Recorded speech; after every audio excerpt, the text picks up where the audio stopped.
Can you hear me? There we go. Hello, I'm Martin Wimpress. I'm the creator of Ubuntu Mate, and I'm a co-presenter of the Linux Matters podcast. But today I'm here to talk to you about Nøughty Linux. Nøughty Linux is one of those interesting ideas that isn't fully formed yet, a bit of an experiment, a skunkworks project that's edging closer and closer to a project each day. And it combines Ubuntu Server with Nix and the massive, always current library of software that Nixpkgs exposes to the Nix community. So, show of hands, who's heard of Nix, knows something about what Nix is? Okay, right, okay, this is good. I'm going to touch on the fundamentals, but not a great deal. So what we're going to cover today is this hybrid architecture, how we bring Ubuntu and Nix, the meeting of those two worlds, and then how do I hide the complexity of Nix behind a single TOML file, so a gateway into the Nix world without having to learn Nix, and all going well, and if I can get through the slides quickly enough, a demo. So Nøughty is a play on the word naught, meaning zero, and a hat tip to my friend Elko Dolstra, who's the creator of Nix and is Dutch. And in the Germanic languages, Nix means nothing or zero, and Elko once said to me, from nothing, everything is possible. So here we go. Right then, so why am I doing this? When I started experimenting with Nix, it was on Ubuntu, and actually that's a great way to learn Nix without the full commitment to NixOS. And I also wanted to make a pathway that was easier for others. Now, my friend Alan has also seen the desktop shells I've been creating using NixOS. And he made it very clear he wanted to have some of that, but he did not want to install NixOS. So it's all Alan's fault, as per usual. And then there were two exciting projects that emerged in the Nix ecosystem. One is called System Manager, which kind of gives NixOS-like primitives to not NixOS operating systems. And the other is Nix System Graphics, and that's what makes this whole project possible. And then finally, Maru finally wore me down.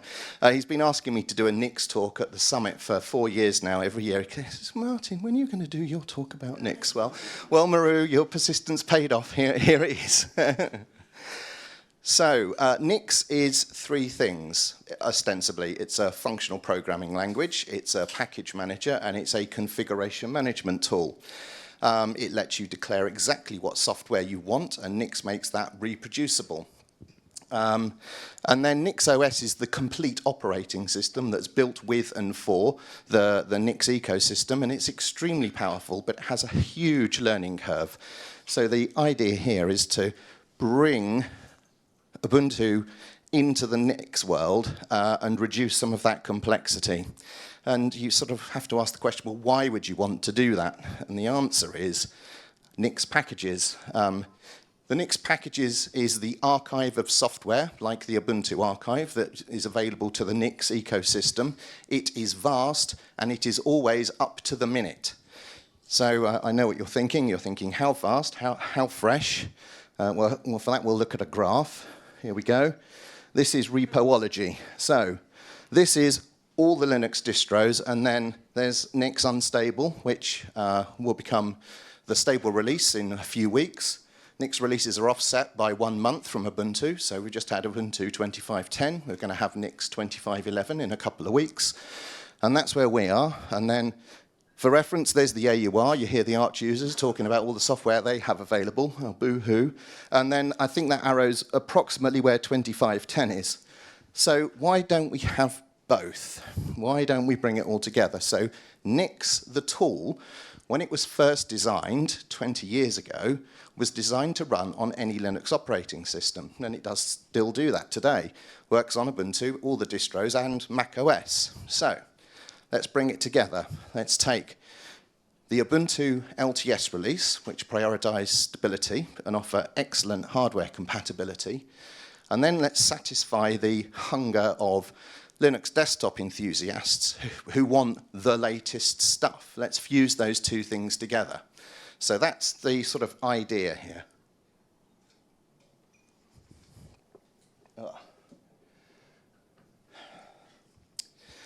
Right, let's look at how the architecture works. I say architecture. It's kind of stuck together with blue tack and bits of string, but here we go. Right, so I defined a system boundary. So we wanted to draw a clear line between what Ubuntu handles and what's the responsibility of Nix. We could basically say Ubuntu is responsible for everything below the desktop layer. And this diagram, if you will, is kind of accurate. So you can see there at the top, that's everything that Ubuntu is responsible for. Kind of everything that you need before the user logs in. And then everything above that all communicates ostensibly over dbus and sockets. So the Nix stuff in the user layer talks down to all of that enablement that Ubuntu is responsible for. So when it comes to Nix, we're going to look at the terminal environment, and then we're going to look at the desktop shells, and we've got a clean separation of responsibilities between the two. So next up is the terminal. I was writing a book called Terminal Velocity, and it was Terminal Velocity, the A to Z of modern Unix, and I gave up writing that. And Nøughty has become kind of the vehicle to demonstrate this. So on the Linux Matters podcast, occasionally I do these segments, the A to Z of modern Unix, introduce a new interesting tool that replaces something we've been using for decades and is visually better and usability is better. So what we've done is use Nix to define the whole user environment as code. We've replaced the console with KMSCon, which is a Unicode-aware, zoomable, scrollable, graphics accelerated console. So the text experience is GPU accelerated. And then we've used all of these modern Unix tools, and they're all configured by Nix and integrated and consistent and cohesive. And then all of the features and all of the bling is turned up to 11. So it is a remarkably pretty terminal experience. And that all worked very well. I've been working on my own configuration for a while, so I just ported it over. And we'll get to sort of what that means. But it means things like BAT, EZA, rep, grep, FDs, Oxide, Starship, all that stuff is all there present and pre-configured. This is what I anticipated to be the hard problem, which is, how do you get containerized applications to access the host GPU? And that's because this is very similar to what we have to do with things like Snap and Flatpak and the way that they have to access GPUs from their container environments. And the traditional solutions that are available in the Nix ecosystem are brittle and don't work reliably. They're a bit of a faff to work around, but the Nix System Graphics project solves this rather elegantly.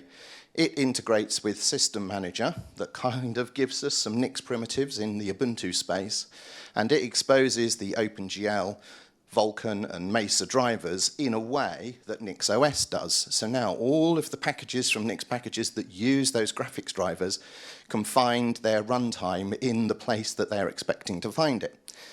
And what that should mean is everything should work seamlessly, and remarkably, it does.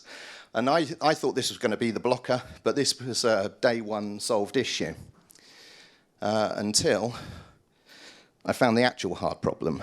And that's that Ubuntu has a hardened kernel. And this was an unexpected challenge, and it threw me for a bit of a loop. And so Ubuntu's hardened kernel has AppArmor policy to restrict SUID, binaries, and sandboxing tools. And those Nix packages that use SUID permissions and things like bubble wrap simply don't work. So what that meant in practice is anything that was a browser just was blocked. So no Firefox, no Chromium, no Chrome, none of that. That also means Electron applications don't work. So now there's no Visual Studio Code, and there's no Git-Kraken, and there's no Slack or Discord. So you can't do any serious work, and you can't communicate with anyone. And then it also means that the Spotify doesn't work, and Steam doesn't work, so you can't have any fun either. So I thought the project's a bit doomed at this point. You can't really do very much with it at all. So then I did a bit of learning about AppArmor. I looked at Ubuntu's AppArmor policies that they ship by default in order to make that software work on Ubuntu. And I was able to create 2 AppArmor policies that enable all of this stuff to work from Nix packages on Ubuntu. And it was at that moment I realized this had legs and it was viable, and I messaged Maru and I said, you know that Nix talk I've been saying I'll give you? I think I might have something for you this year. So we got that problem solved, and then that takes us on to how do we do the desktop. So I've taken a decision. In recent years, I've only really been interested in these modern contemporary Wayland compositors. So Nøughty Linux is not setting out to reproduce GNOME or KDE or any of the other popular desktop environments. It's about me creating curated desktop shells built from contemporary Wayland compositors and the ecosystem of tools and components that exist in that space, such as Waybar for panels and SwayNZ for notifications and Foozle and Rofi for launches and menus, and the list goes on. So I'm tightly integrating those to create one cohesive experience and then some glue code of my own to tighten up the integration so they integrate nicely and act as one whole. And then in terms of logging into the session, we're using greetd, which is an authentication agent for launching Wayland sessions, and then regreet on top, which is a GTK4 graphical greeter. So it looks and works like you'd expect, but it's not using any of the GDM or SSDM stuff that you're familiar with from the traditional desktops. So this is all about composition over large environments. And once I got that working, I was like, well, how are we going to present it? So there's only one answer for that, and it's Catppuccin. If you're not familiar with Catppuccin, it is a project that is a soothing pastel theme in 4 flavors. Latte, they're all coffee themed. So latte is the light theme. In fact, it's blisteringly bright white. It'll burn the back of your retinas. And then there's frappe, macchiato, and mocha. Mocha is my favorite. It's the darkest of the 4. And then you get 4 accent themes. But this project is hundreds of implementations of this consistent theme for everything you can imagine. Every shell, every terminal application, every graphical application, just everything you can think of. Browsers, the whole kit and caboodle. So, Catppuccin's the only option. It comes in 4 flavors. But the whole system, from power on, the bootloader, Plymouth, boot, splash screens, kernel, VT console, terminal prompt, desktop compositors, panels, notifications, applications, even websites. I'm working on a thing where you can add an extension to the browser, and popular websites will also share the same thing. So one cohesive visual experience from power on to completion. A representation of what you can do with the cutting edge of all of the modern stuff that's available if you've got access to it, and now we have, because Nixpkgs is giving us all of that. So, how do we install this thing? Well, that's an interesting one. Nøughty Linux is not a distribution. There are no ISO images, and there will never be any ISO images. We don't need another distribution in the world, I don't think. There's hundreds of them out there. Most distributions are what Nøughty Linux is, basically a collection of configuration and preferences and wallpapers. So let's be honest about what we are. We are a configuration. So this is how we currently install it. If you look at the website, GitHub, I made it public first thing this morning. The instructions in the GitHub are a lie. They're an aspiration that I wrote a couple of months ago of how I thought it would be installed. I'll get to that later this week. How you actually do it is what's on screen right now. You install Ubuntu Server, go through Ubiquity, choose your options, choose the minimal install, recommend that, fewest things possible. Do your disk encryption, enable SSH, tell it to fetch your public keys from Launchpad or GitHub, reboot, you're done. And then on your other machine, so you can do that in a VM, or you can do it on a spare computer if you've got one. And then on your existing machine, you clone the Nøughty Linux repository, and then you run the bootstrap script.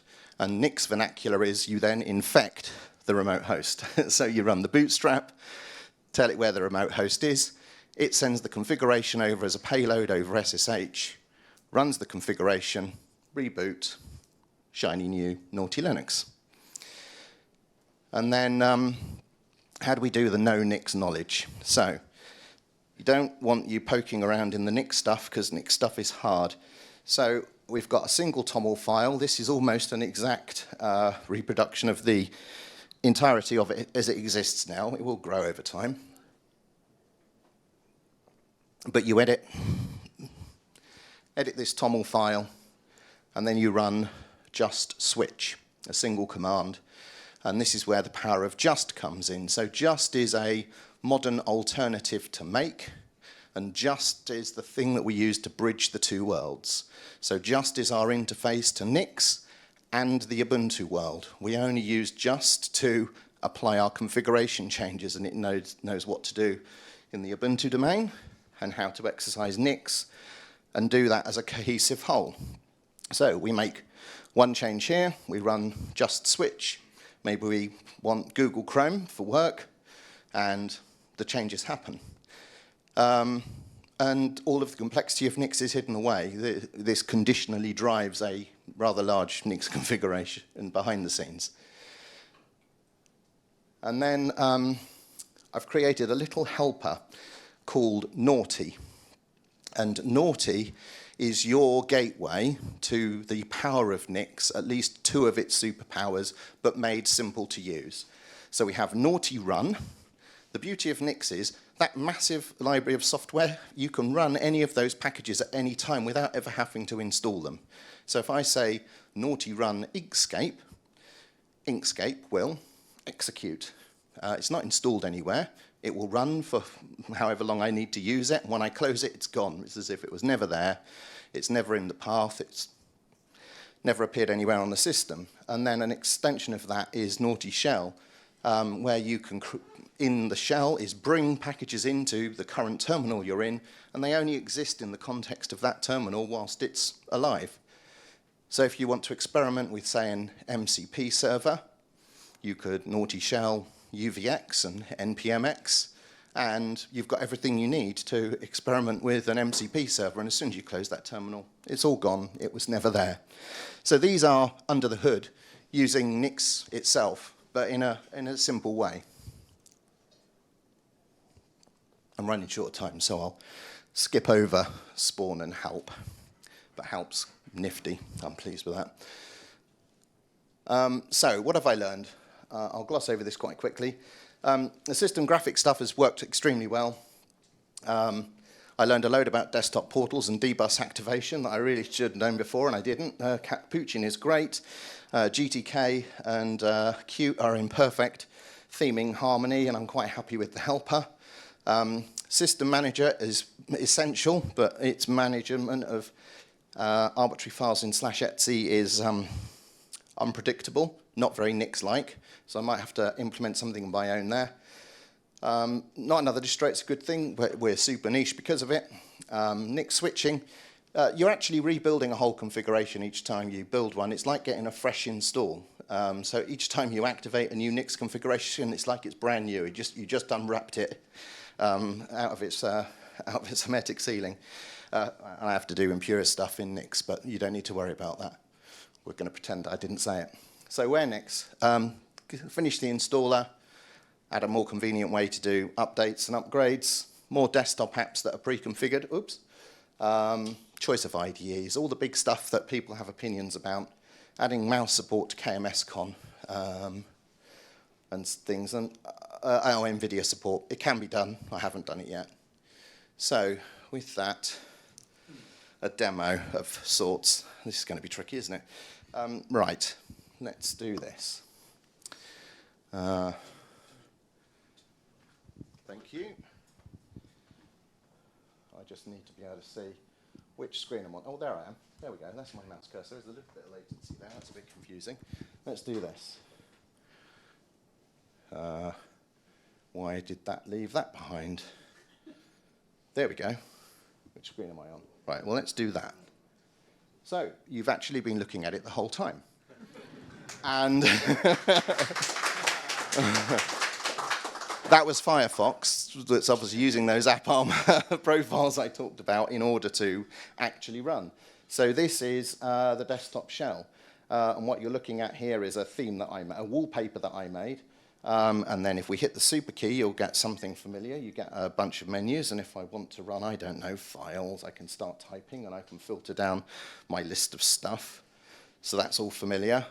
You'll see here, I've currently got the coffee cup on, which is suppressing the screensaver and all the rest of it. I can see notifications here. So that's where the notifications appear. And this is also like the control center for bringing up the tooling for configuring, you know, Bluetooth and network and all the rest of it. Behind the scenes, there's no GNOME settings daemon. There's no GNOME underpinnings behind any of this. There's no desktop underpinning any of this. It's all discrete applications that are purpose-built for the tools that they manipulate. And then across the top here, we've got some indicators. You won't be able to see the effect of this, but if I highlight there, let's see what happens. I'm dimming my own screen, but you can see the on-screen display here where it shows you the screen brightness that I'm adjusting on my laptop. Similarly, I'm looking at one thing. If I click on these, I can see some status information behind them. So if you want to know what the bandwidth is you're using as you're downloading stuff, you just click on these and just expose the information. You can see my tail scale here. So this is a little tail scale integration I've done. CPU activity. Here you can see I've got my power profile on slow mode to save a bit of battery. And then if we open up a terminal, here we go. So there's a terminal, and there we go. So this is an example of theme. So this is Starship, all themed using Catppuccin. This is made by me. The theme is all Catppuccin. If we, what directory are we in?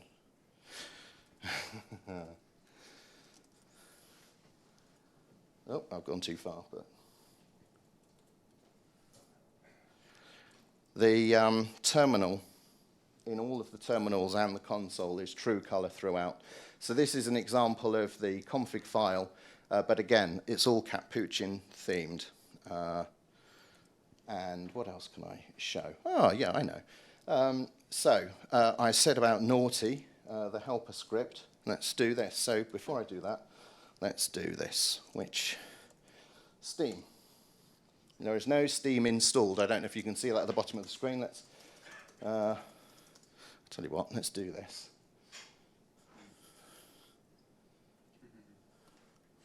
Then use this one. There we go. So, no Steam installed. So we'll do Nøughty run Steam. So that's going to reach out to Nixpkgs. It's going to go and grab Steam from Nixpkgs. And then it's going to execute it, he says, hopefully. Clearly time for a drink of water. There we go. It's going to do something now. Oh, I've run out of water.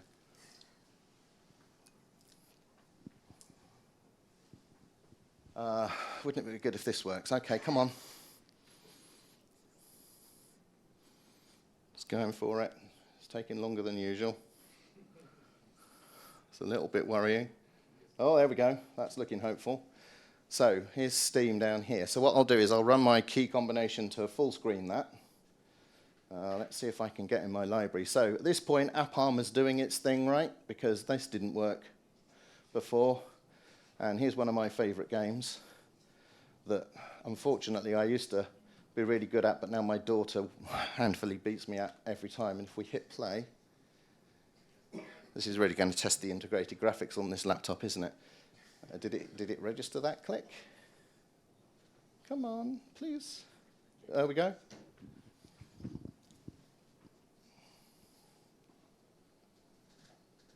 Gosh, it's taking a long time. Hopefully, go on. There we go.